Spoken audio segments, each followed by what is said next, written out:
بگاڑ گئی۔ حضرت مولانا عمر صاحب پالنپوری رحمت اللہ علیہ نے فرمایا کہ میں چھوٹا تھا، میری والدہ نے میرے ذہانت کی وجہ سے دینی مدرسے میں ڈالا۔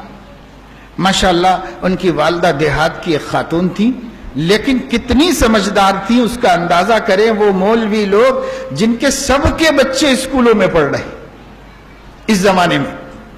ہر مولانا یہ کہہ رہا ہے بھائی ہم کیا پائے، بول کے پڑھ کے لکھ کے بابا عالم بنائے، مدرسے میں 2000 مل رہے، وہاں 3000 ہونے کے، اپنے بچوں کو تو اچھا پڑھاؤ لکھاؤ۔ اللہ ماشاءاللہ اکثر علماء کے بچے عصری تعلیم ہی حاصل کر رہے نا۔ ذرا سوچئے کہ حضرت مولانا عمر پالنپوری کو ان کی خالہ بمبئی میں رہتی تھی، پالنپور میں ان کی ماں رہتی تھی۔ وہ چھوٹا گاؤں تھا، اب بھی کوئی بہت بڑا شہر نہیں ہے، وہ اس زمانے میں چھوٹا گاؤں تھا۔ یہاں سے لا کے بمبئی میں ایک مشنری اسکول میں اپنے بچوں کے ساتھ شریک کر دیا۔ 2 سال مولانا پڑھے وہاں پر۔ دوسرے سال کا رزلٹ دیکھ کر مشنری کے ذمہ داروں نے پیرنٹ میٹنگ میں بلا کر کے ان کی خالہ سے کہا یہ آپ کا بچہ ہمارے پورے اسکول میں سب سے ذہین بچہ ہے اور بہت بہترین پڑھنے والا بچہ ہے۔ ہم لوگوں نے میٹنگ کی ہے اور یہ طے کیا ہے کہ اس بچے کا گریجویشن کمپلیٹ ہونے تک ہماری مشنری خرچہ اٹھائے گی، فیس معاف اور کتاب ڈریس سب فری، اور جب تک کہ یہ گریجویٹ نہ ہو جائے۔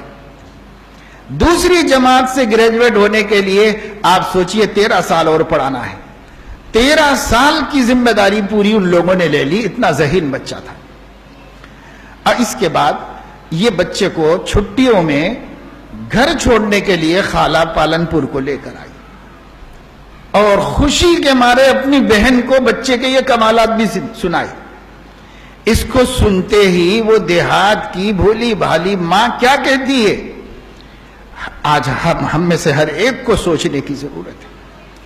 وہ بھولی بھالی ماں اپنی بہن سے کہتی ہے بہن میرا بچہ اتنا ہوشیار ہے، اتنا ذہین ہے، اتنی تعریف ہوئی اس کی، اگر ایسا ہے تو اب اس کو میں دین کی تعلیم دلاؤں گی، میں دنیا کی تعلیم نہیں دلاؤں گی۔ یہ اب وہ بہن بولی کہ میں کو بول کے غلطی کری، ان لوگ کو تو بچہ اچھا قابل بن جاتا، خاندان کی عزت ہو جاتا، دولت آتا، کماتا اور بڑا، لیکن میں تو بتایا نہیں۔ اب وہ بضد رہی کہ نہیں مجھے تو دین ہی پڑھانا ہے، اگر میرا بچہ ذہین ہے میں اس کو ضائع نہیں کروں گی، اس کو اللہ کے کام میں لگاؤں گی۔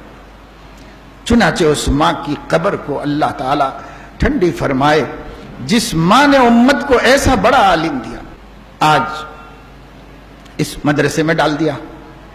مدرسے میں 30 ابتدائی عالم کورس میں داخلہ ملا، اب وہاں پڑھنے جا رہے تھے، چھوٹی سی انجمن ہوئی۔ ایک دن جمعرات کو روز پوچھتی تھی کہ آج کیا پڑھا بیٹا، خود سمجھتی کچھ نہیں تھی مگر پوچھتی برابر تھی۔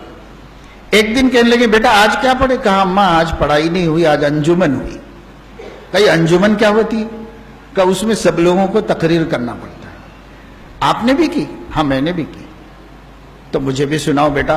پلو اوڑھ کے مولانا کا بیان ہے، ادب سے بیٹھ گئی اور پھر یہ کھڑے ہوئے اور جیسے انجمن میں انہوں نے 2 منٹ کی ایک تقریر کی تھی، وہ تقریر ماں کے سامنے کی۔ تب ماں کی آنکھوں میں آنسو تھے اور یوں کہہ رہی تھی بیٹا تو ہمت نہ ہار، آج تو نے صرف ایک اپنی اماں کو، ایک آدمی کو تقریر سنائی ہے، انشاءاللہ میرے اللہ نے چاہا تو 4 لاکھ آدمیوں کو سنائے گا۔ یہ گاؤں کی دیہات کی ایک عورت اپنے بچے کے پہلے سال دینی تعلیم کے پہلے سال میں کہہ رہی ہے کیا نظر ہوگی، کیا توکل ہوگا، کیا اعتماد ہوگا اللہ کی ذات پر۔ جس جذبے سے اس نے مدرسہ بھیجا تھا، اللہ پہ یقین تھا اس کو، میرا بچہ 4 لاکھ آدمیوں کو یہ زبان سے کیسے نکلا۔ اور شاید ہی مولانا کا کوئی جلسے میں خطاب ایسا ہوگا جس میں 4 لاکھ سے کم لوگ ہوں گے، کوئی خطاب ایسا ہوگا۔ تو اللہ پاک نے ایسا کام لیا۔ میرے دوستو یہ ہے ہمت بڑھانا۔ نہ آج مائیں اپنے بچوں کی توقعات کو بڑھا رہی ہے، نہ اساتذہ، تو بچے کیسے حوصلہ مند ہو سکتے؟ حوصلہ مند، اس بچے کو ماں نے کتنا بڑا حوصلہ دیا، اول جماعت میں حوصلہ دیا، پھر ایک دن عالم دین بنے، اور بعد میں کہتے ہیں کہ کوئی بابا صفت بزرگ مجھے ملے تھے، اس وقت ان کی اپنی دکان تھی بمبئی میں. اس وقت انہوں نے کہا کیا کرتے ہو؟ جب دارالعلوم دیوبند میں پڑھ رہے تھے تب کی بات تھی، دکان تو بعد میں کی. کہا میں دارالعلوم دیوبند میں پڑھ رہا ہوں.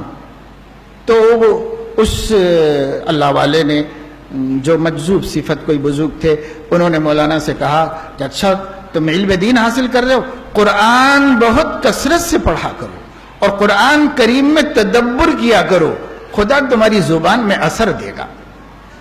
تو مولانا کہتے اس کے بعد سے میں نے قرآن میں بہت تدبر کیا. اور جنہوں نے ان کا بیان سنا ہوگا یا یہ یوٹیوب پر آج بھی موجود ہے سن لو کہ کتنا قرآن پڑھتے تھے وہ اپنے بیان میں. آدھا بیان اردو میں تو آدھا قرآن کی تلاوت، اور غضب کی آواز اللہ نے دی تھی، بہترین تجوید اللہ تعالیٰ.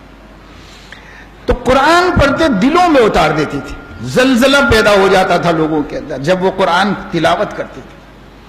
تو قرآن میں تدبر کیا. آج ہمارے حفاظ کا حال یہ پورے سال قرآن نہیں پڑھتے.